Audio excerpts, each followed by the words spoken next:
بھائی اگر ایک آدمی لین دین میں صحیح نہیں تو اتنا بتا دو لین دین میں صحیح نہیں، پورا ہی کچا چھٹا کھول کے رکھ دیتے ہیں، ہر چیز۔ میں سمجھتا ہوں اس زمانے میں سب سے مشکل کوئی گناہ ہے نا جس سے بچا جائے، جس سے بچنا سب سے مشکل ہے، وہ شاید غیبت ہے۔ 4 آدمیوں کا نوالا حلق میں اس وقت تک اترتا نہیں ہے جب تک 5ویں کی برائی بولو نہ ہو۔ گھروں میں خواتین کہتی ہیں اگر ہم غیبت ہی نہ کریں تو پھر کیا کریں؟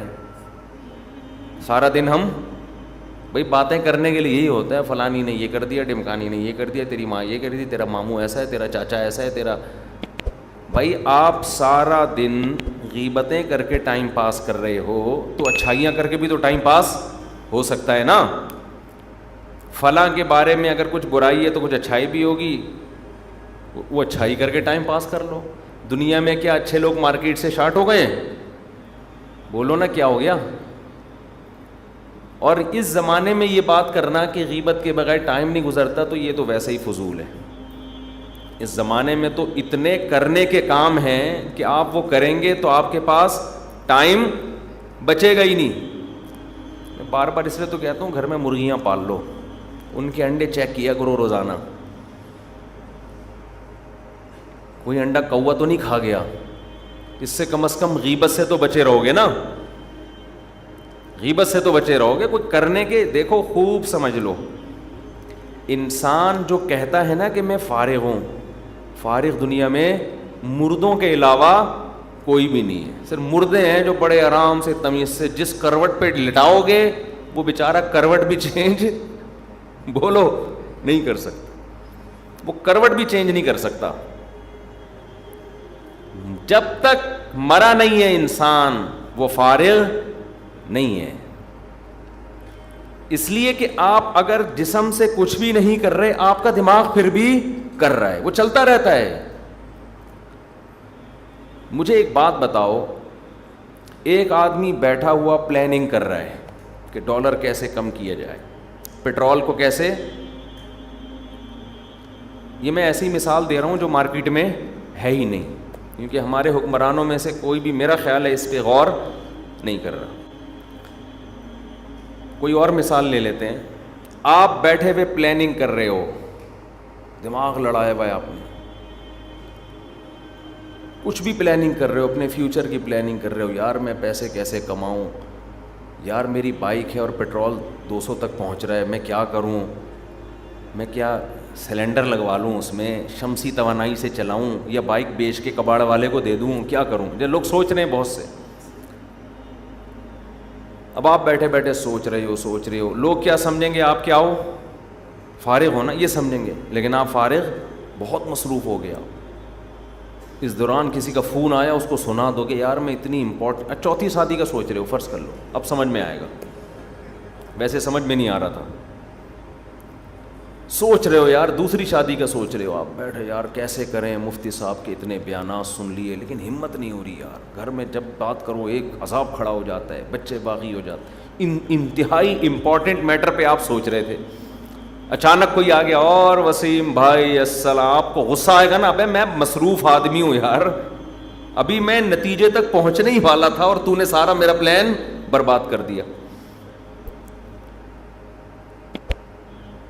یا ہو گئی، اب نبھانا کیسے اس پہ غور کر رہے ہو، پھڈے ہو رہے ہیں، گھر سے بھاگے ہوئے ہو، موسٹ وانٹڈ بنے ہوئے ہو، سسرال تھانے گیا ہوا ہے، کیس کر رہا ہے کورٹ میں، آپ بیٹھے ہوئے ہو، لوگ سمجھیں گے فارغ ہو، لیکن آپ فارغ نہیں ہوگے، کیونکہ دماغ آپ کا، بلکہ آپ مصروف ترین آدمی ہوں گے اس وقت، انتہائی مصروف۔ تو خوب سمجھ لیں، انسان کبھی بھی فارغ نہیں ہوتا، جو سوچ رہا ہے نا وہ فارغ نہیں ہے۔ اب مسئلہ یہ ہے کہ اگر آپ کام کی چیز نہیں سوچتے تو بیکار چیزیں آپ کا دماغ سوچنا شروع کر دیتا ہے، اس کو ہم کہتے ہیں فارغ آدمی ہے۔ حقیقت میں وہ فارغ نہیں ہوتا، بیکار باتوں میں اپنے دماغ کو کھپا رہا ہوتا ہے۔ صبح اٹھے کوئی کام دھندہ ہی نہیں ہے آپ کے پاس، تو سوچنا شروع کرتا ہے چائے پیوں یا گٹکا کھاؤں یا سگریٹ پیوں, یہ سوچتا ہے. پھر گٹکے کی دکان پہ جا کے بیٹھ جائے گا, پھر وہاں سوچتا رہے گا یار گٹکا بھی کھا لیا, اب کیا کروں, چل یار فلاں کی غیبت شروع کر دے, ابے وہ ایسا ہے, بے وہ یوں ہے, بے وہ فلانا ہے. پھر کہیں اٹھ کے آئے, پھر آپ نے اسنوکر کلب چلے گئے, وہاں ڈبو کھیل رہے ہیں, اسنوکر کھیل رہے ہیں. تو یہ سارا دن, حتیٰ کہ آپ تھک ہار کے لیٹ گئے, لیٹنے کے بعد بھی کیا ہوتا ہے, سوچتا رہے گا, سوچتا رہے گا. تو اس سے پتہ چلتا ہے بھائی جس کو ہم فارغ کہتے ہیں نا, وہ بھی حقیقت میں فارغ نہیں ہے, بلکہ انسانوں کی دو قسمیں ہیں. ایک وہ جو اپنی زندگی کو مفید کاموں میں کھپا دیتے ہیں, جو نہیں کھپاتے وہ خود بخود غیر مفید کاموں میں کھپنا شروع ہو جاتے ہیں.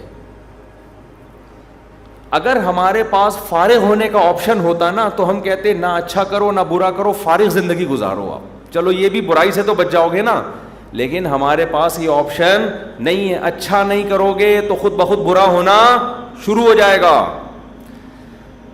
خود بخود آٹومیٹیکلی برا ہونا شروع ہو جائے گا. ہم سے اکثر نوجوان پوچھتے ہیں یہ برائی نہیں چھوٹتی, یہ برائی نہیں چھوٹتی, یہ برائی نہیں چھوٹتی. ہم کہتے ہیں تمہارے پاس برائی کا ٹائم کیوں ہے؟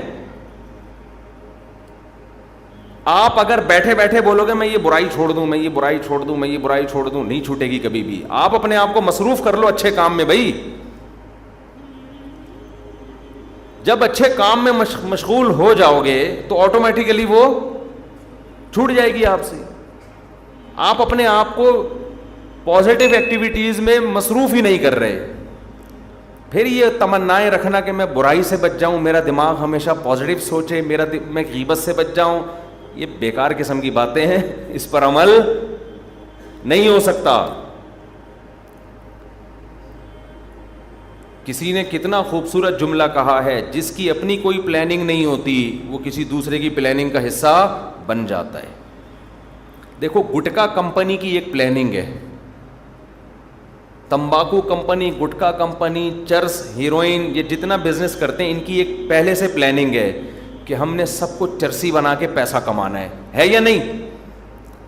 سب کو گٹکے پہ لگا کے ہم نے کیا کرنا ہے, پیسہ کمانا ہے. اب آپ بغیر پلاننگ کے سوئے, بغیر پلاننگ کے ٹائم گزار رہے ہو, تو جا کے سیدھا گٹکا کھاؤ گے کہ نہیں کھاؤ گے؟ تو اس کا مطلب اب یہ آپ کسی اور کی پلاننگ کا حصہ بن گئے کہ نہیں بن گئے؟ گٹکا کھا کے اپنی صحت برباد کر رہے ہو, اور اس صحت برباد کرنے کے پیسے گٹکے والے کو دے کے اس کی پلاننگ کو کامیاب بنا رہے ہو آپ. تو آپ سے بڑا بے وقوف پھر دنیا میں کوئی ہوگا؟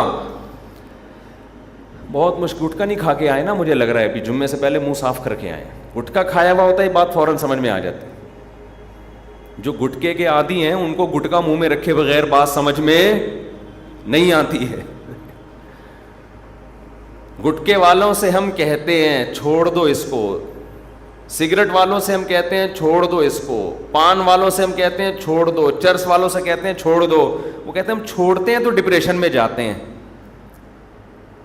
یہ وہی ہے, شیطان نے برے عمل کو کیا کر دیا, مزین. بھائی چھوڑنے سے ڈپریشن میں اس لیے جاتے ہو کہ چھوڑتے نہیں ہو, پھر کھا لیتے ہو, اور کھانے کی عادت تم نے خود ڈالی ہے. اگر کھاتے ہی نہیں تو نہ ڈپریشن میں جاتے اور نہ اس کے کھانے کی ضرورت پیش آتی. اب تو جتنا کھاؤ گے یہ ڈپریشن اتنا زیادہ بڑھے گا, کیونکہ نیکوٹین یا کیفین یا جتنے بھی نشے کی چیزیں ہیں ان میں آپ جب چند دنوں تک کھاتے ہیں تو آپ اس کے عادی ہو جاتے ہیں, پھر وہ اثر کرنا چھوڑ, پھر ایک پڑیا کے بجائے آپ کو کتنی کھانی ہے, 2 پڑیا کھانی پڑیں گی آپ کو, 2 سے پھر 4 پہ آؤ گے, پھر سیٹ ہی پڑیا پہ ہو جاؤ گے آپ.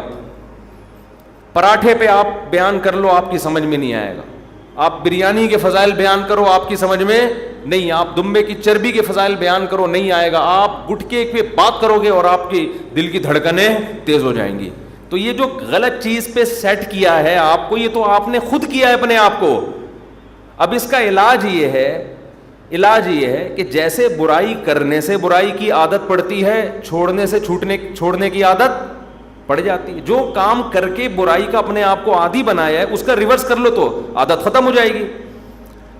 لیکن اتنی سی بات بھی شیطان سمجھانے نہیں دیتا, وہ کہتے نہیں یہ بات فضول قسم کی بات ہے. جو کام کر کر کے اس کام کے کرنے کے عادی ہو گئے ہو, چھوڑ چھوڑ کے اس کام کے چھوٹنے کے عادی ہو جاؤ گے آپ. سمجھ میں نہیں آ رہی میرا خیال ہے بات. یہ جو ہمارے ہاں بعض نفسیاتی ڈاکٹر, سب کی بات نہیں کر رہا, وہ کہتے ہیں غصہ جب آئے تو جاری کر دو, ٹھنڈے ہو جاؤ گے, ورنہ غصہ برداشت کرنے سے صحت کو نقصان ہوتا ہے. یہ بالکل غلط ہے, اسلام کی تعلیمات کے بالکل خلاف. وہ ڈاکٹر آپ کی وقتی کیفیت کو دیکھ رہا ہے کہ غصہ جاری کرنے سے آدمی ریلیکس ہو جاتا ہے. غصہ آ رہا تھا نا, بہت شریعت کیا کہتی ہے, پی لو اس گھونٹ کو, لیکن اس وقت میڈیکلی تھوڑا سا نقصان ہوگا پینے سے, کیونکہ آپ نے اپنے اعصاب پہ بوجھ ڈالا. میڈیکلی اس وقت اس غصے کو نکال دو گے, ٹھنڈے ہو جاؤ گے. جیسے گھر آئے, دیکھا کھانا نہیں مل رہا, تو لاتیں مارنا شروع کی, کرسی اٹھا کے بڑا وہاں پھینکی, گلاس اٹھا کے, جیسے توڑتے ہیں لوگ. ایک کیس آیا میرے پاس, ایک آدمی کی بیوی نے کہا یہ گھر میں اس نے توڑ پھوڑ بہت کر دی ہے, غصہ جب بھی آتا ہے چیزیں توڑتا ہے. میں نے کہا کیوں توڑتا ہے؟ کہہ رہا بیوی پہ کو کبھی نہیں مارا میں نے, بیوی کو میں نے کبھی نہیں مارا, چیزوں پہ نکالتا ہوں غصہ. کہہ رہے تو اپنا نقصان کرو نا, تو چیزیں خرید کے لے آتا ہوں دوبارہ میں. تو میں نے اس خاتون سے کہا اتنا اچھے میاں آج کل مارکیٹ سے شارٹ ہیں, آج کل کے حساب سے برداشت کرو, اس پہ گزارا کرو. جتنا بھی غصہ آ رہا ہے بالٹیوں پہ نکال رہا ہے, گلاسوں پہ نکال رہا ہے, اتنا کنٹرول ہے اس کو. اور پھر گلاس بھی جہیز کے نہیں, وہ کہہ رہے میرے اپنے گلاس ہیں, جہیز کے توڑوں تو پھر بات ہوگی نا. تو میڈیکلی کیا ہوتا ہے, جب آپ نے غصہ نکالا, چیزیں توڑ دیں پھوڑ دیں, آپ تھوڑی دیر میں ریلیکس بھی ہوتے ہو, تھوڑی ندامت بھی ہوتی ہے, یار زیادہ ہو گئی, سوری بھی کرو گے وغیرہ وغیرہ نا. یہ وقتی فائدہ ہے غصہ جاری کرنے کا. اس کا نقصان پتہ ہے کیا ہوگا؟ پھر دوبارہ غصہ آئے گا, پھر کچھ توڑو گے, پھر تیسری بار غصہ آئے گا. ایک دن آئے گا بیوی کا منہ توڑ دو گے, آپ بولا بس چیزیں بہت ٹوٹ گئی ہیں, اب تو کیوں جڑی ہوئی ہے اب تک ہیں, تو کیوں جڑی ہوئی ہے, اس گھر میں ہر چیز ٹوٹی ہے تو کیوں جڑی ہوئی ہے. تو اس کو نا اپنے آپ کو ریلیکس کرنے کے لیے بار بار غصہ جاری کرنا پڑے گا, عادی ہو جائے گا. لیکن جس نے غصے کے کڑوے گھونٹ کو پی لیا, وقتی نقصان بھی ہوگا, ہو سکتا ہے بلڈ پریشر بہت ہائی ہو جائے, ہو سکتا ہے نیند اڑ جائے, ہو سکتا ہے کچھ بھی, یہ وقتی نقصان ہے. آہستہ آہستہ غصہ برداشت کرنے کی طاقت بڑھے گی, اور پھر انسان کی عادت ہے جو قوت استعمال نہیں ہوتی وہ قوت کمزور پڑنا شروع ہو جاتی. غصے کی قوت استعمال نہیں ہو رہی تو غصہ آہستہ آہستہ شارٹ ہونا شروع ہو جائے گا, غصہ مارکیٹ سے شارٹ ہو جائے گا, غصہ آنا ہی بند ہو جائے گا. پھر یہ ریلیکس ہوگا, پھر یہ اس کا بی پی ہائی بولو نہیں ہوگا. آج کیا ہو رہا ہے کہ جو ذرا سا مسئلہ ہو برداشت نہیں سکھاتے, برداشت نہیں کرتے, کبھی ادھر مار رہا ہے, کبھی گالیاں دے رہا ہے, کبھی یہ کر رہا ہے, کبھی وہ کر رہا ہے, کبھی طلاقیں نکال رہا ہے, کبھی کسی کو پکڑ کے کوٹ دیا, کبھی کسی کو پکڑ کے کوٹ دیا. تو یہ انسان کے جنگلی ہونے کی دلیل ہے. ہمارے نبی صلی اللہ علیہ وسلم کو جب غصہ آتا, حدیث میں آتا آپ کا چہرہ مبارک غصے سے سرخ ہو جاتا, بس اس سے زیادہ نہیں. صحابہ سمجھ جاتے کہ آپ بہت شدید غصے کی عالم میں ہیں. ایسے غصے کی کیفیت ہوتی کہ جیسے انار کا رس آپ کے چہرے مبارک پہ ڈال دیا گیا, ایسا سرخ ہو جاتا. لیکن برداشت کتنی تھی. کسی نے ہمارے نبی کو طعنہ دیا کہ اس دفعہ مال غنیمت میں پراپر عدل نہیں ہوا ہے. ہمارے نبی نے ان لوگوں کو حصہ دیا زیادہ جو نئے نئے مسلمان ہوئے ہیں, ان کی تالیف قلب کے لیے, ان کا دل جوڑنے کے لیے. تو بعض لوگوں نے کہا کہ اس دفعہ پورے طریقے سے عدل نہیں ہوا, اور وہ بعض اپنے ہی تھے.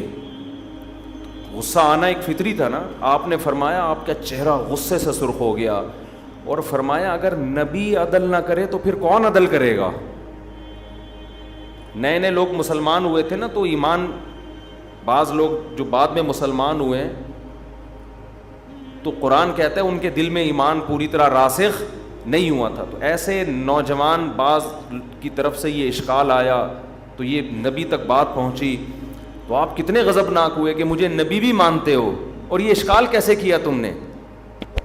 بس اتنا جملہ آپ کی زبان سے نکلا ہے کہ اگر نبی عدل نہیں کریں گے تو کون عدل کرے گا, اور غصے میں آپ کا چہرہ انور سرخ ہو گیا.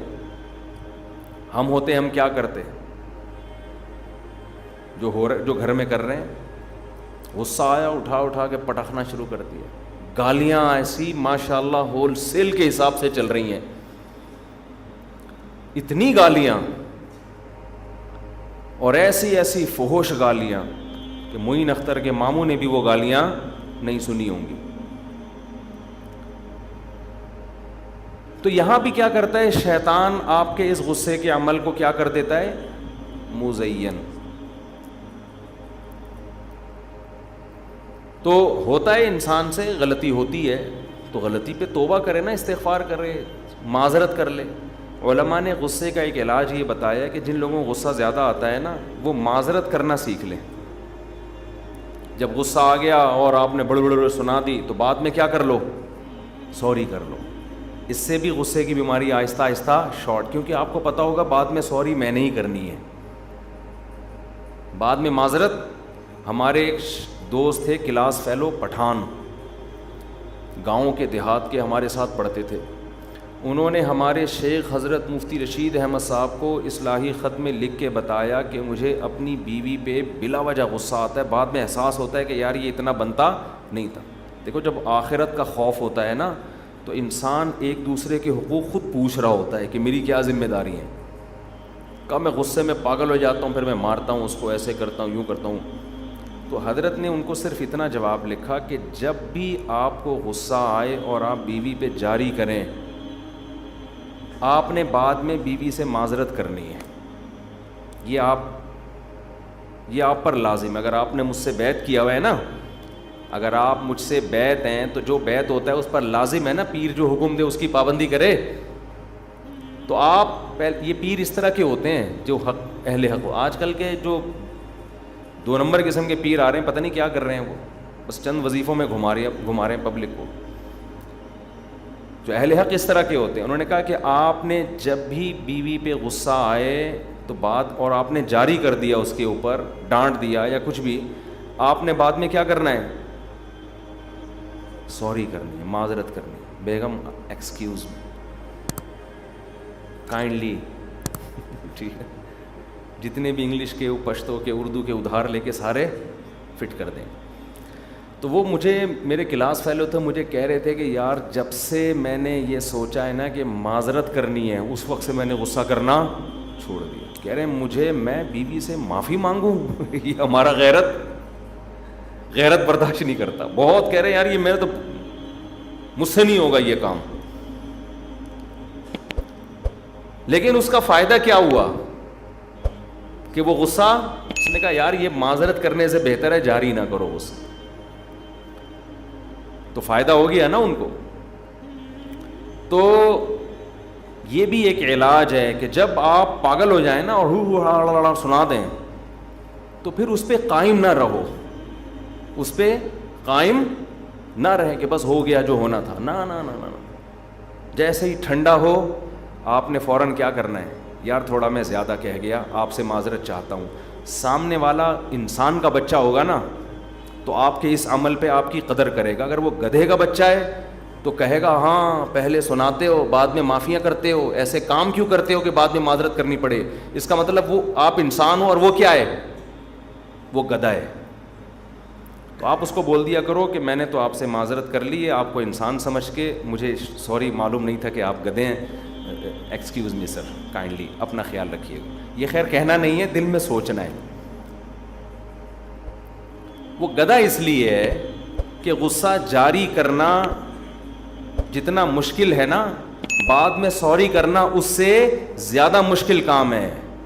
تو اگر اس آدمی نے ایک برائی کی ہے اس سے زیادہ وزنی اس نے نیکی کی ہے, تو یہ تو انسان تو خطا کا پتلا ہے نا. قرآن سے بھی تو پتہ چلتا ہے کتنے موقع پہ حضرت موسیٰ علیہ السلام کو غصہ آیا, قرآن کہتا ہے فلما سکت عن موسیٰ الغضب، جب موسیٰ کا غصہ ٹھنڈا ہوا، تورات کی تختیاں واپس اٹھائیں اور اپنے بھائی کے لیے مغفرت کی دعا کی، جن کو تھوڑی دیر پہلے نا داڑھی سے پکڑ کے کھینچ رہے تھے. موسیٰ علیہ السلام کوہ طور پہ گئے ہیں نا، واپس آئے تو دیکھا کہ بنی اسرائیل بچھڑے کی عبادت کر رہے ہیں. اتنا غصہ آیا موسیٰ علیہ السلام کو، تورات کی تختیاں ایک طرف رکھیں اور اپنے بھائی جن کو نگران بنا کے گئے تھے ان کی داڑھی اور سر کے بالوں سے پکڑ کے ایسے گھسیٹا ان کو، حالانکہ وہ بھی پیغمبر ہیں، ایسے گھسیٹا ان کو کہ تم کیا کر رہے تھے جب یہ لوگ بچھڑے کی عبادت کر رہے ہیں، تمہیں نگران بنا کے گیا تھا. اب دیکھیں اصولی طور پر تو حضرت موسیٰ کو پہلے پوچھنا چاہیے تھا نا، اصولی طور پر کہ بھئی یہ سب کچھ کیوں ہوا، آپ نے اپنی ذمہ داری پوری کی تو ہارون علیہ السلام بتاتے کہ یہ میں نے سمجھایا، یہ قوم ماننے والی نہیں تھی، تو پھر حضرت موسیٰ غصہ ہی جاری نہیں کرتے. کیا خیال ہے؟ لیکن غیرت اور دینی حمیت، شرک اتنا بڑا جرم، یہ قوم فرعون تباہ ہو گیا ان کے سامنے، اتنے معجزے دیکھ لیے، تو اس لیے کہ بچھڑے کی عبادت کرو، تو غصہ آنا یہاں فطری تھا، نیچرل تھا. فوراً اپنے بھائی ہارون کی داڑھی اور سر کے بال پکڑ کے گھسیٹنا شروع کیا. یجرہ الیک، قرآن کہہ رہا ہے پھر پکڑا نہیں ہے اپنی طرف، غصے میں گھسیٹ بھی رہے ہیں. ہارون علیہ السلام نے حضرت موسیٰ کا احترام کیا کہ بھائی ہے اور مجھ سے زیادہ فضیلت والے پیغمبر ہیں. حضرت ہارون نے غصہ جاری بولو نا نہیں کیا. یہ احترام بھی ہے کہ غصہ چھوٹوں پہ ہوتا ہے، بڑوں پہ نہیں ہوتا. انہوں نے کہا یا ابن ام لا تاخذ بلحیتی ولا براسی، اے میری ماں کے بیٹے، محبت کا جملہ کہا نا تاکہ تھوڑا ترس آئے، آپ میری داڑھی اور پیشانی کو نہ پکڑیں، مجھے ڈر تھا یہ مجھے قتل کر دیں گے، میں نے ان کو سمجھایا، مجھے ڈر تھا کہ یہ کیا کر دیں گے، جان سے مار دیں گے، وہ زیادہ بڑا مسئلہ کھڑا ہو جائے گا.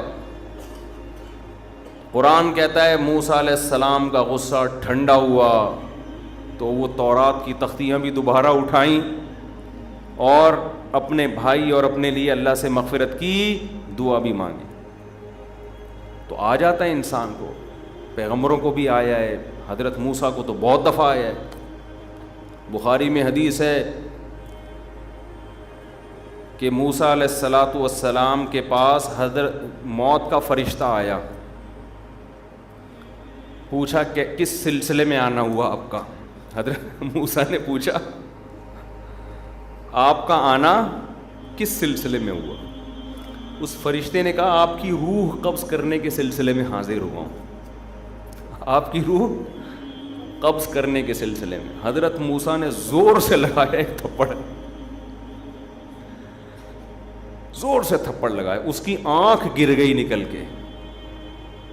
اللہ کے پاس جا کے اس فرشتے نے کہا اللہ آپ نے مجھے کن کے پاس بھیجا ہے؟ ٹھیک ہے.